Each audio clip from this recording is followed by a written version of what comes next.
할렐루야. 우리 옆에 분들과 서로 문안하겠습니다. 주님의 이름으로 사랑하고 축복합니다.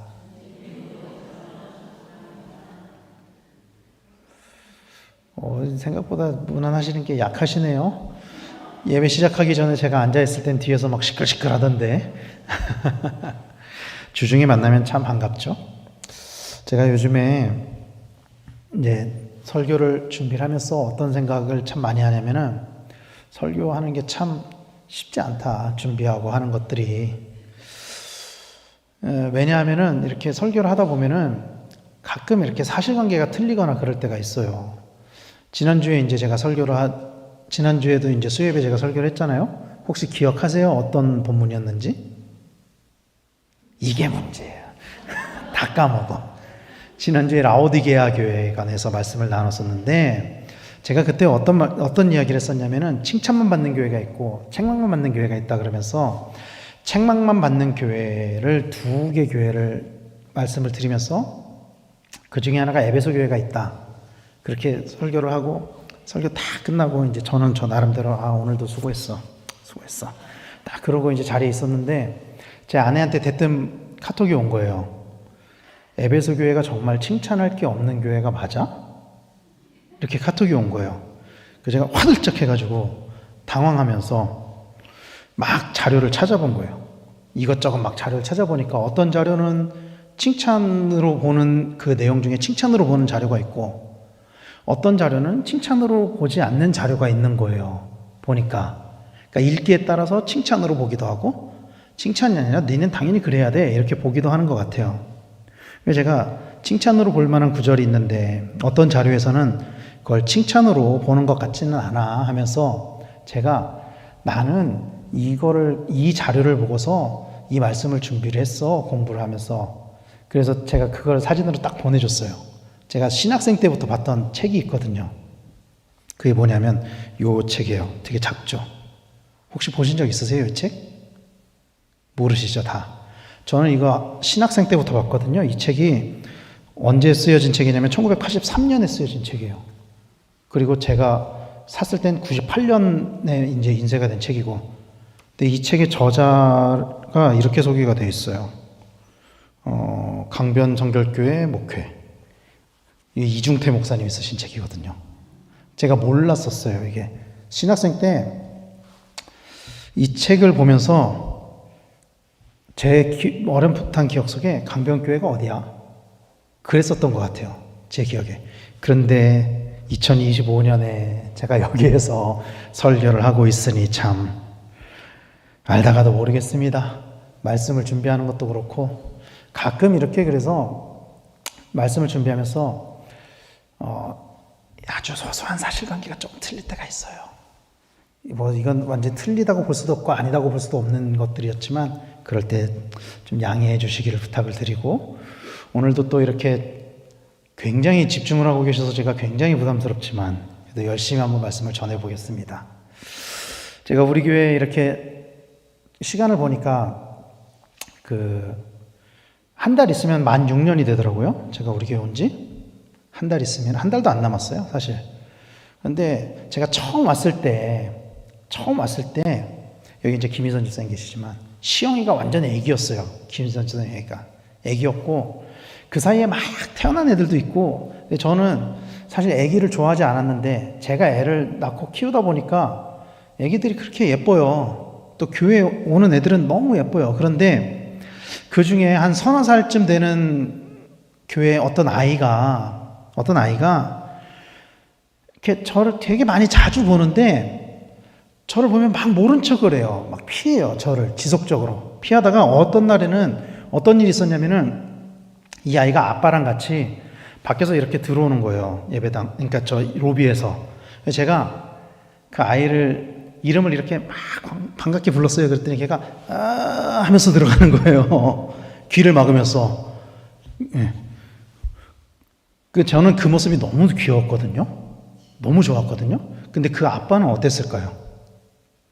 아빠가 너무 민망해하면서 아빠도 그렇고 그 엄마도 그렇고 그래서 얘는 지금도 저를 보면은 이렇게 좀 뭐랄까 이렇게 말 걸지 마 이런 식으로 보거든요. 근데 막 억지로 막 인사를 시켜요. 엄마, 아빠가.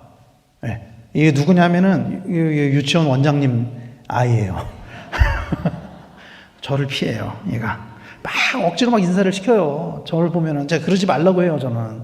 그러지 말라고 해요. 근데 저도 아이가 있잖아요. 저희 아이들이 교회에 왔을 때, 교회에 딱 왔는데 어른들이 있는데 인사를 안 하면은 저는 어떻게 하는지 아세요? 너 인사 안 하니? 어른들이 있는데 인사 안 하니? 저는 그렇게 이야기를 해요, 우리 아이들한테. 이 3살짜리 아이와 우리 아이를 대하는 게 제가 얘한테는 인사 억지로 시키지 말라고 막 그래요, 제가. 근데 얘한테는 제가 막 인사를 막 시켜요. 이 차이가 뭘까요? 그냥 내 아이니까 막 억지로 인사를 시키는 걸까요? 그게 아니고, 어른들을 보면은 인사를 한다는 게 사실 우리 사회의 암묵적인 규칙이잖아요. 이거를 아는 것과 모르는 것의 차이인 거예요. 그러니까 알고도 인사를 하지 않는 것은 사실은 우리 사회에서는 버릇없는 것으로 여겨지죠. 그런데 이 3살 아이는 인사를 해야 된다는 걸 몰라요. 그냥 부모가 억지로 시키니까 하는 거지 해야 된다는 걸 몰라요. 우리 아이들도 그랬거든요. 3살, 4살 때 안 했어요. 인사 막 억지로 시키면 또 어떤 분들은 막 시키지 말라 그러기도 하고. 그런데 나이가 먹어서 이제 초등학교를 가고 중학교를 가고 그러면은 어른들을 만나면 인사도 하고 그래야 된다는 걸 알잖아요. 그러니까 알고서도 안 하니까 그건 잘못된 거야. 인사를 해야 돼. 이렇게 가르치는 거예요. 알고도 인사를 하지 않는 것은 잘못하는 것이고 몰라서 인사를 하는 것은 그것은 저는 잘못이라고 생각하지는 않아요. 모르니까. 그럴 수도 있지. 이 규칙에 대한 사람에 대한 태도가 이런 거거든요. 개념이. 우리가 아는 것처럼 처음 사람 아담은 사실은 죄에 대한 개념 자체가 없었어요. 그러나 선과 악을 알게 하는 나무의 열매를 먹은 후에 부끄러움을 알게 되었고 자신의 잘못을 알게 된 거죠. 그러니까 비유를 하자면은 아담이 선과 악을 알게 하는 나무를 먹기 전에는 이 3살짜리 아이랑 마찬가지였던 거예요. 이게 잘못한 건지 뭐 그런 걸 몰랐다는 거죠. 그러나 그걸 먹고 나서는 이거를 알게 된 거예요. 그래서 이 아담이 처음 했던 반응이 뭐였냐면은 자기가 잘못한 걸 안 거예요. 하나님이 하지 말라는 걸 했다는 걸 알았잖아요. 그래서 하나님을 피해서 몸을 숨겼어요. 그리고 벌거벗은 것을 부끄러워했죠.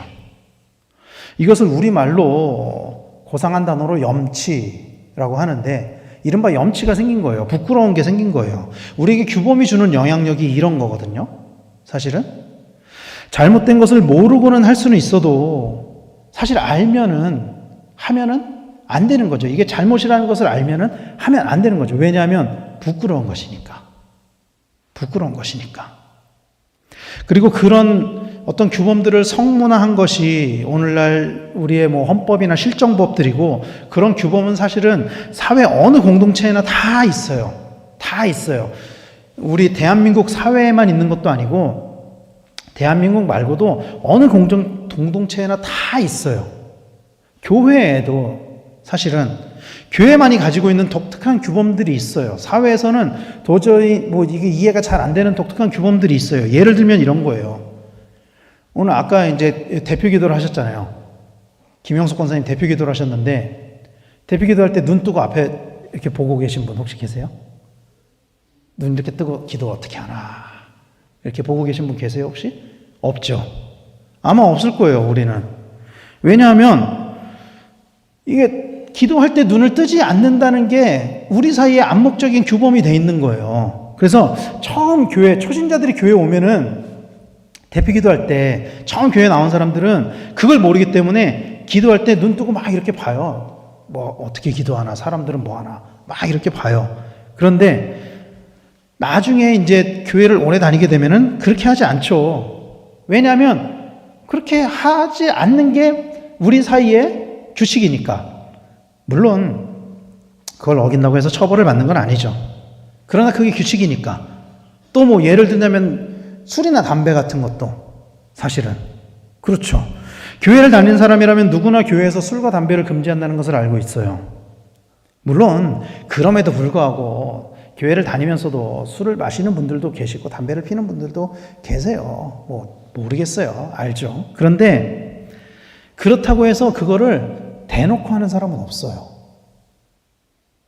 밖에서 담배를 핀다고 해서 난 뭐 원래 담배 피는 사람이니까 교회 로비에서 막 담배를 피는 사람 보신 적 있으세요?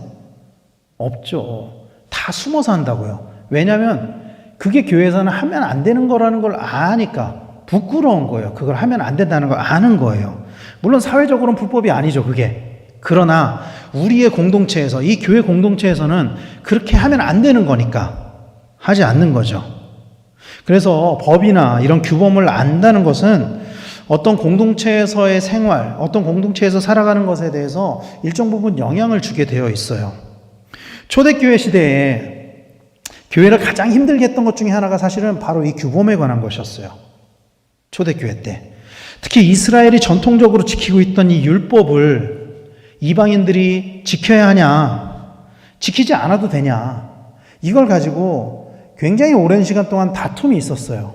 갈등이 있었어요. 논쟁이 있었어요. 사도행전 15장에 보면은 첫 번째 종교회의였던 예루살렘 공의회가 기록이 되어 있는데 이 회의에서 이방인들은 율법을 지키지 않아도 되는 것으로 정리가 돼요. 오늘 새벽에 목사님께서도 이걸 말씀하셨는데 더 단도직입적으로 이야기를 하면 이방인들은 할례를 받지 않아도 됩니다. 이렇게 정리가 돼요. 사도행전 15장에서. 그런데 그러면 이제 싹 정리가 된 거잖아요. 그렇죠? 끝난 거죠? 끝난 거죠? 근데 끝난 게 아닌 거예요. 이렇게 정리를 했는데도 불구하고 유대인 그리스도인들은 이 율법의 문제를 가지고 여전히 어떤 사람들은 이방인들에게 율법을 지켜야 된다고 주장을 하기도 하고 그런 것들로 인해서 우리가 더 우월하다고 여기면서 이방인 그리스도인들을 무시하는 경향이 있었다는 거예요. 그리고 이런 문제가 로마 교회에서도 있었던 것 같아요.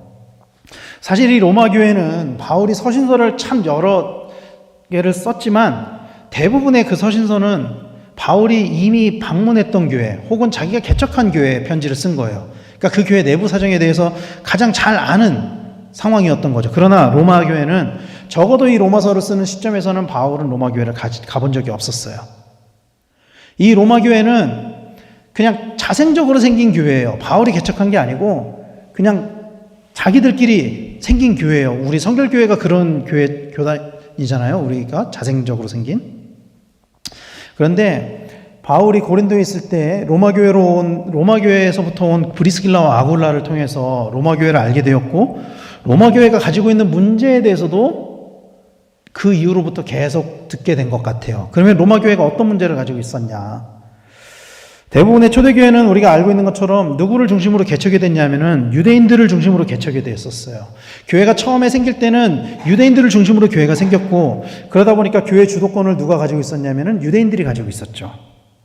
바울이 이 전도 여행을 할 때 보면은 항상 이 전도를 하려고 어디를 찾았었죠? 회당을 찾았단 말이에요. 회당. 어디를 가든지 그 지역에 회당을 찾았어요. 그리고 그 회당에 모인 사람들은 유대인들이었다고요. 회당은 유대인 남자들이 모여서 말씀을 읽고 그 말씀을 해석하고 그러면서 예배를 드리는 곳이었거든요. 그러다 보니까 그 지역에서 첫 번째로 복음을 들은 사람들은 대부분 유대인들이었고 그 유대인들을 중심으로 교회가 개척이 되었단 말이죠. 그러나 점차 이방인들도 복음을 듣게 되고 예수님을 믿게 됐고 또 이방인들도 교회의 일원이 되었습니다. 로마 교회도 비슷한 상황이어서 유대인들이 주도권을 가지고 있었죠. 교회의 주도권을. 그런데 AD 49년경에 로마 황제로 등극한 글라우디오가 로마 내에서 유대인들끼리의 소요 사태가 일어났거든요. 이 소요 사태는 유대인 그리스도인들과 비그리스도인, 그러니까 유대인끼리 싸운 거예요. 그리스도인과 비그리스도인들이. 그래서 이 글라우디오가 어떤 결정을 내리냐면 니네 다 나가. 다 추방을 시켜버리죠. 로마로부터. 다 내보내버려요. 이게 사도행전 19장에 나오는 글라우디오 칙령이거든요. 그래서 로마 교회는 순식간에 어떤 일이 생기냐면은 교회 주도권을 유대인들이 가지고 있었는데 갑자기 이방인들이 교회 주도권을 가질 수밖에 없는 상황이 된 거예요. 그들이 원하지도 않았는데 자기들이 이제 교회를 주도적으로 이끌어 나가야 되는 상황이 된 거죠. 그리고 시간이 흘러서 5년쯤 지났을 때 글라우디오가 죽게 되고 그 다음 황제 네로가 이 글라우디오 칙령을 폐지시켜 버립니다. 그래서 유대인들을 다시 로마로 불러들여요. 왜 그러냐면은 유대인들이 다 빠져나가니까 로마에 돈이 돌지 않아요. 경제 위기가 온 거예요. 그래서 돈이 많은 그 유대인들을 다시 다 불러들인 거예요. 그때 로마 교회의 유대인 성도들도 다시 로마 교회로 돌아오게 된 거죠.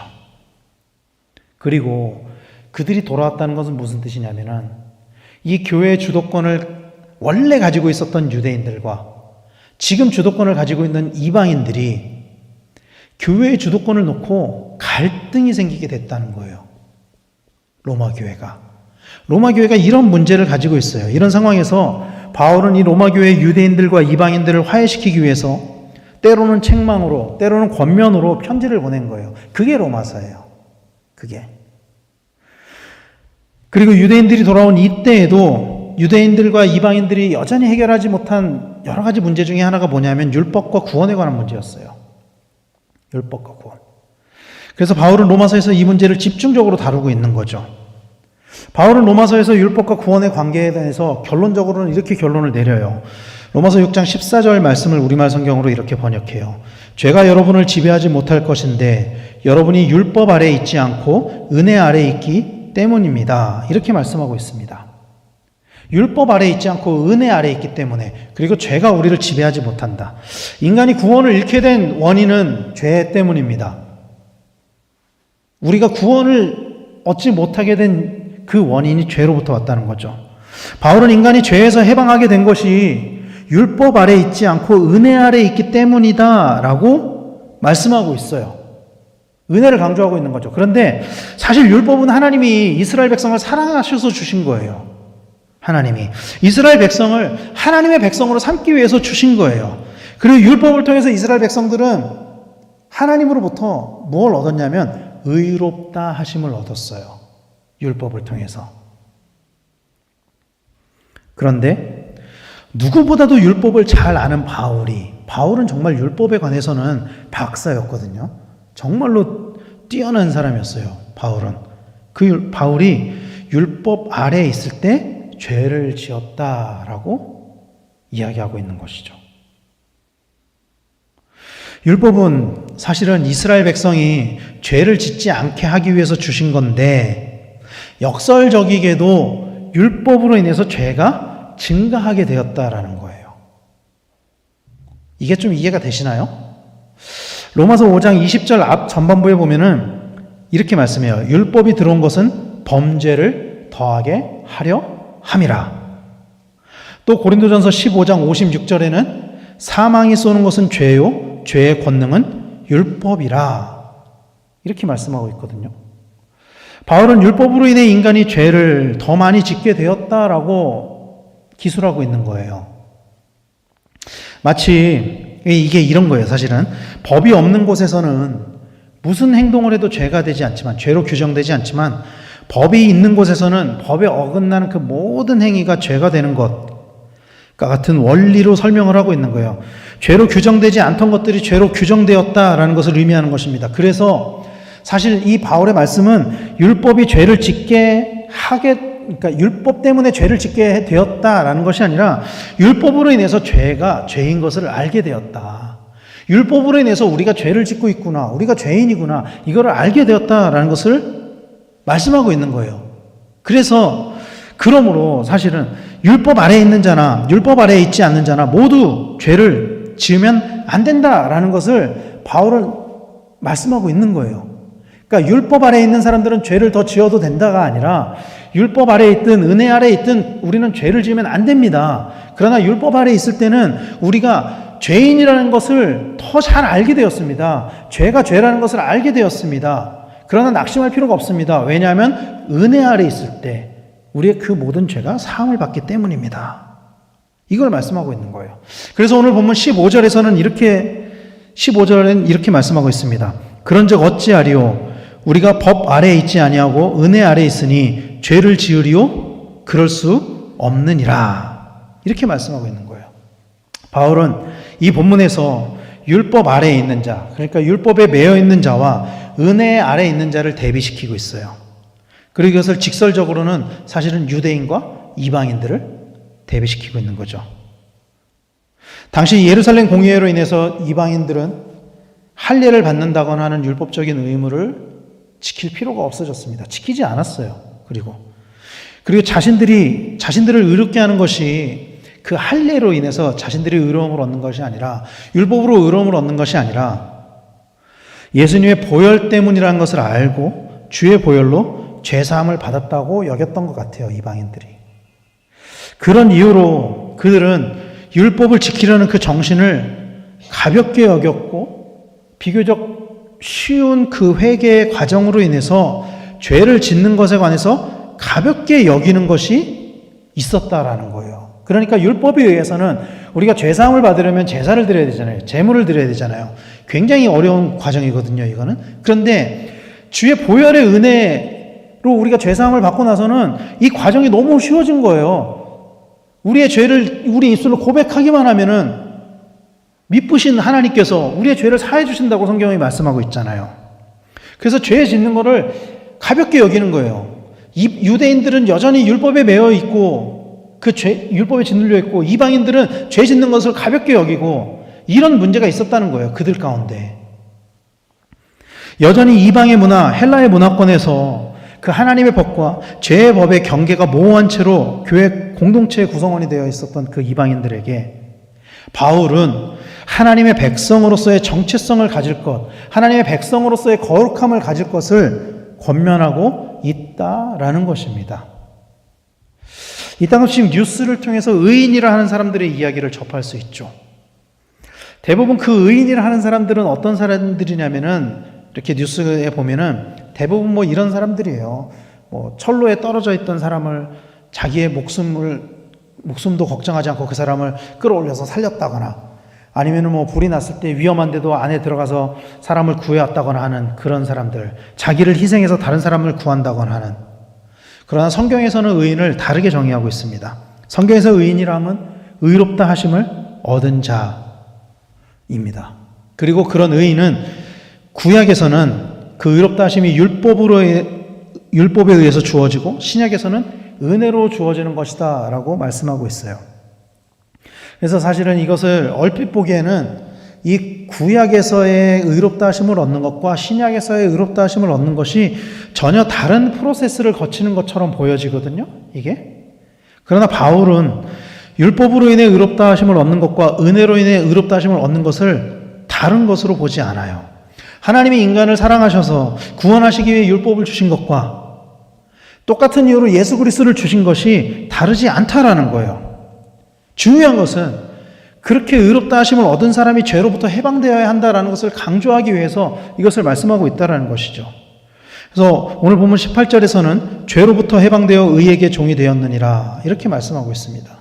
바울은 우리가 의롭다 하심을 얻기 전에는 죄의 종이었다가 의롭다 하심을 얻은 후에는 의의 종이 되었다라고 말씀하고 있는 거예요. 이것은 죄의 종은 유대인도 이방인도 죄의 종이 되었다가 구약에는 율법으로 인해서, 신약에는 예수님의 보혈로 인해서 의의 종이 되었다라는 것을 말씀하면서 의의 종이 된 우리는 죄로부터 해방되었기 때문에 더 이상 죄를 지으면 안 됩니다라고 말씀하고 있는 거예요. 이것이 구약의 프로세스와 신약의 프로세스가 다른 것처럼 여겨지지만 사실은 구약에서도 동일한 얘기를 하거든요. 시편 기자는 오래전에 이 사실을 이렇게 기록을 해요. 시편 116편 16절에 여호와여 나는 진실로 주의 종이요 주의 여종의 아들 곧 주의 종이라 주께서 나의 결박을 푸셨나이다 라고 하면서 주님께서 우리의 그 죄로부터의 그 결박을 푸셨다라고 말씀하고 있어요. 이것이 구약에서 일반적으로 인식되는 우리의 의로운 행위 혹은 제사, 그러니까 우리의 어떤 의식을 통해서 결박이 풀어지는 것이 아니라 주로 인해서, 하나님으로 인해서, 예수님으로 인해서 결박이 풀어진다라고 이미 성경에서, 구약에서 말씀하고 있었다라는 것이죠. 그래서 성경에 의하면 인간은 죄를 지은 후부터 죄의 종이거나 의의 종이거나 둘 중 하나의 정체성을 가지게 되었다라는 것입니다. 물론 둘 다 종이라는 표현을 하고 있지만 이 두 개의 결박을 같은 수준에 있는 것으로 여겨서는 안 되죠. 왜냐하면 이 죄의 종은 아주 가혹하고 죽음에 이르게 하는 과정이고 다른 하나는 생명과 평화에 이르게 하는 과정이기 때문이에요. 그래서 성경은 이 둘이 서로 공존할 수 없다라고 말씀하고 있습니다. 오늘 본문 20절은 이렇게 말씀합니다. 너희가 죄의 종이 되었을 때에는 의에 대하여 자유로웠느니라. 이렇게 말씀하고 있습니다. 죄의 종이었던 그 하나님을 모르던 때에는 하나님의 법을 지킬 필요가 없었어요. 자유로웠죠. 죄의 종이었을 때는.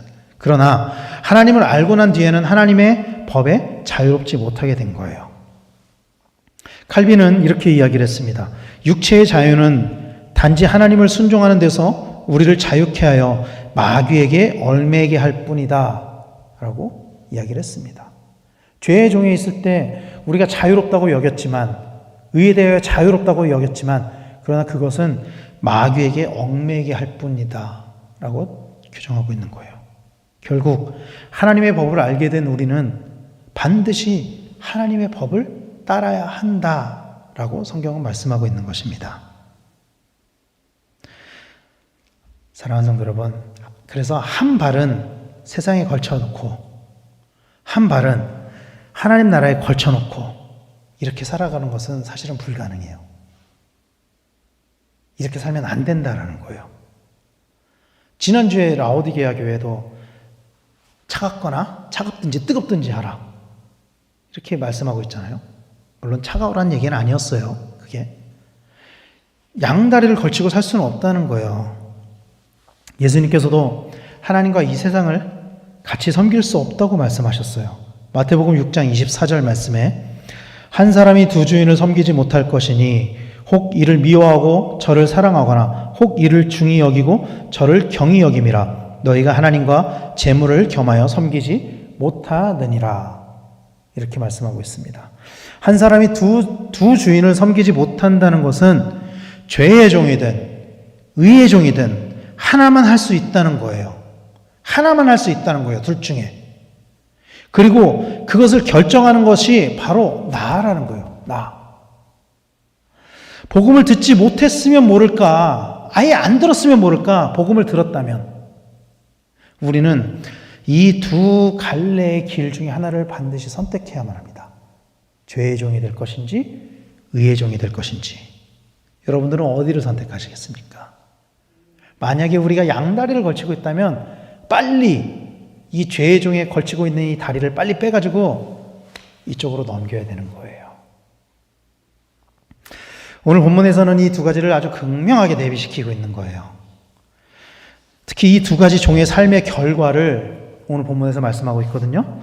먼저 죄의 종의 삶의 결과를 이렇게 말씀하고 있어요. 21절 말씀입니다. 같이 읽겠습니다. 시작.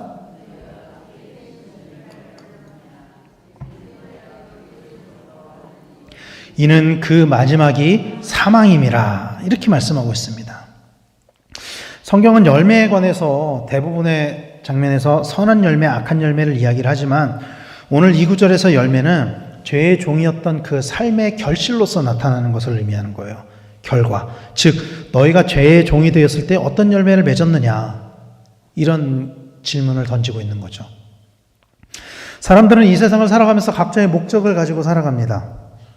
대부분은 그 목적이 뭐냐면 더 잘 살기 위한 것에 맞춰져 있어요.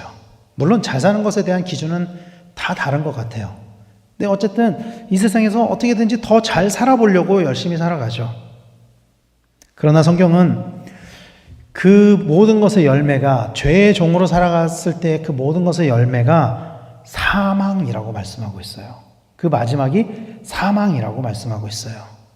육체적으로도 인간은 사망하게 되어 있고 죄의 종으로 살아갈 때도 영적으로 사망하게 된다고 오늘 본문은 말씀하고 있습니다. 죄의 종이 결국 사망하는 것은 분명한 진리이고 어쩌면 우리에게는 불편한 진실일지도 몰라요. 그것이.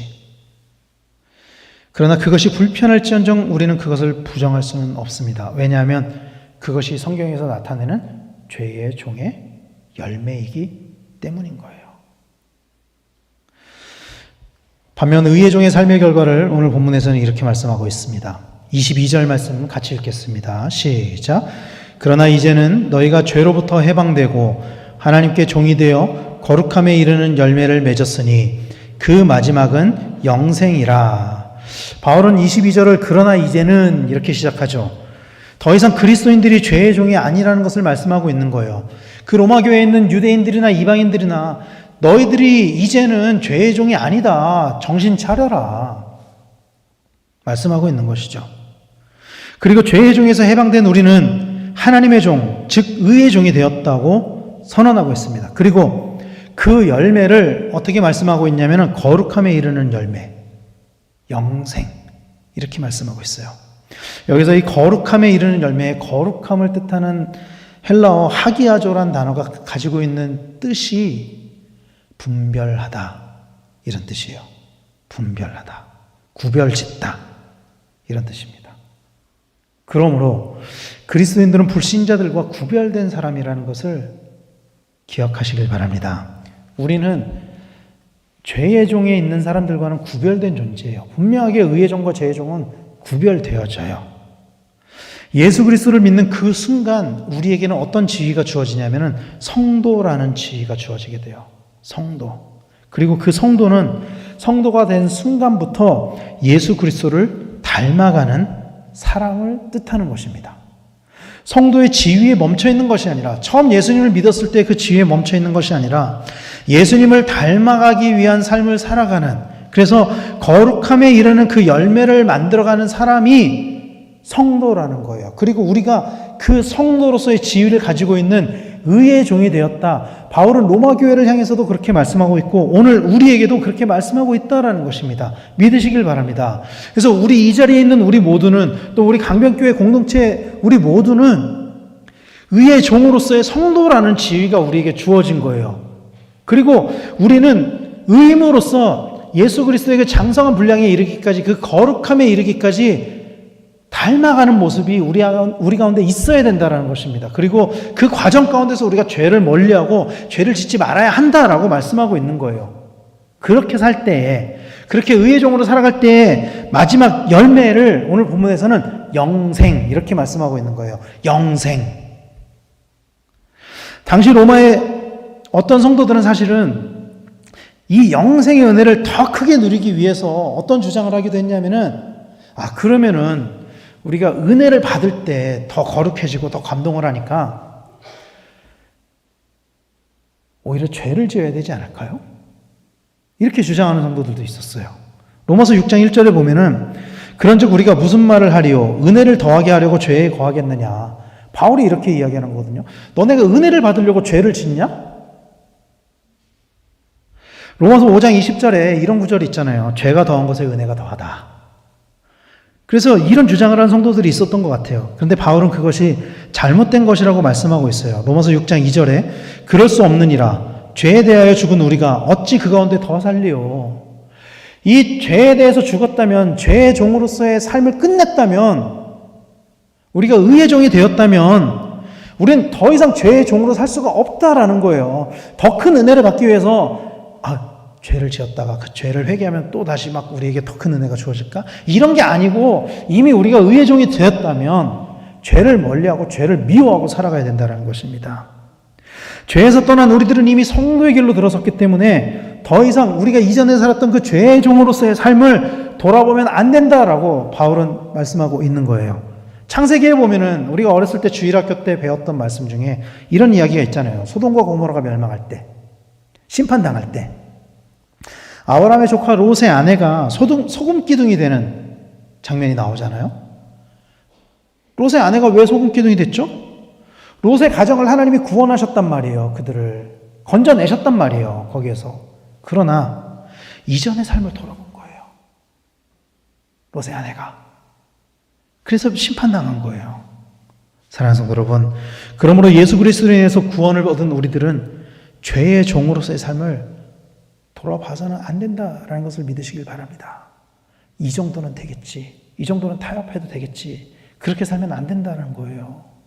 적당히 발을 담가놓고 오늘은 이 의의 종으로 51%, 내일은 52%, 그러면 한 40% 정도는 죄를 지어도 되겠지?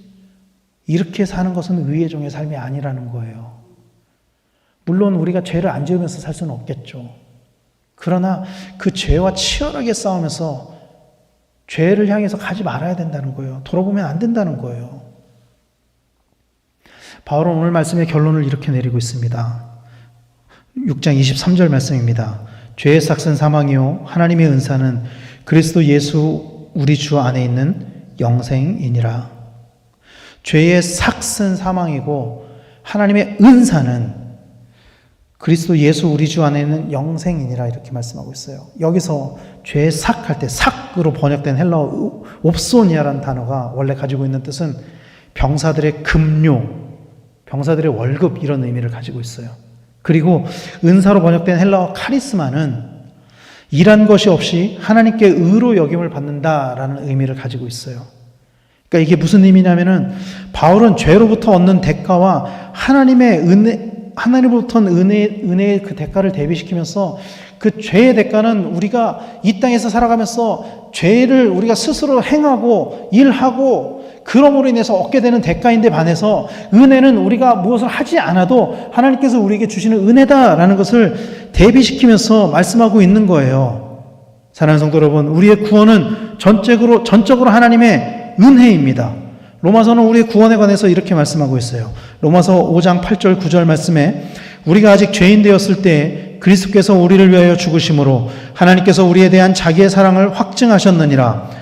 그러면 이제 우리가 그의 피로 말미암아 의롭다 하심을 받았으니 더욱 그로 말미암아 진노하심에서 구원을 받을 것이니 이렇게 말씀하고 있습니다. 유대인 그리스도인들은 여전히 자신들이 율법을 지킴으로 자기들은 율법을 지키기 때문에 여전히 그러니까 그 예루살렘 공의회 이후에도 유대인들은 여전히 할례를 행하고 율법을 지켰다고요. 한동안은.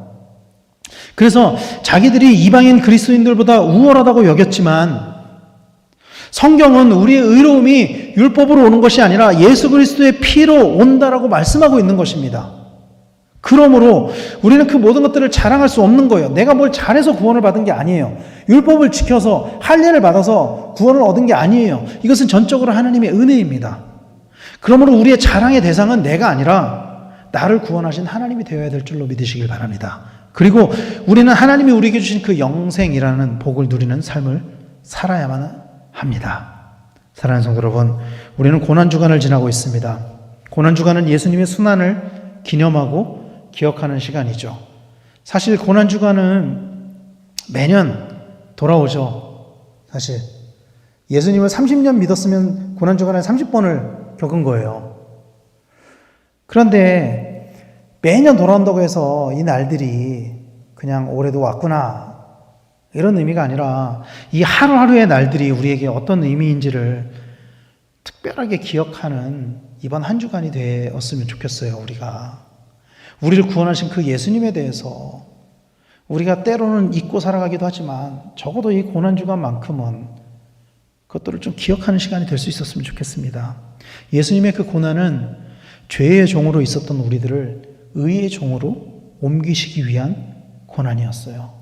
그리고 그렇게 옮겨짐으로 인해서 우리에게는 하나님 앞에 나아갈 수 있는 은혜가 주어졌습니다.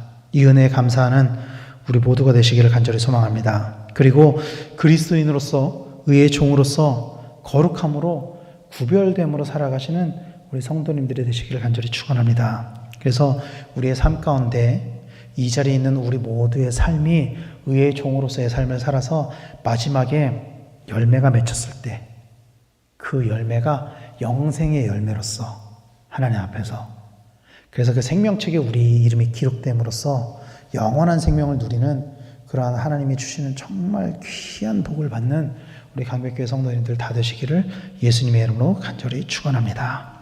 기도하겠습니다.